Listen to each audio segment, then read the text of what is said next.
आजचा स्वामी संदेश. कधी कधी आयुष्यामध्ये खूप दुःख यातना सहन कराव्या लागतात.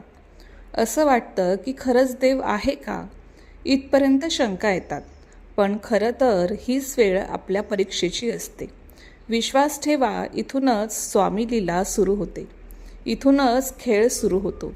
फक्त विश्वास तुटू देऊ नका. आई बाळाला हवेत भिरकावते.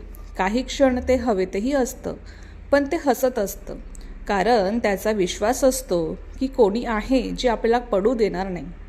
तोच विश्वास तुमचा स्वामींवर हवा. कधी कधी वाटतं हे कसं होईल, हे कसं शक्य आहे. पण लक्षात ठेवा की तुम्ही तुमच्या बुद्धीच्या कुवतीवर शक्य आणि अशक्य ठरवता. पण स्वामींना या जगात अशक्य असं काहीच नाही. स्वामी तेच देतात जे तुमच्यासाठी योग्य आहे. फक्त तुमचा त्यांच्यावर विश्वास हवा. श्री स्वामी समर्थ.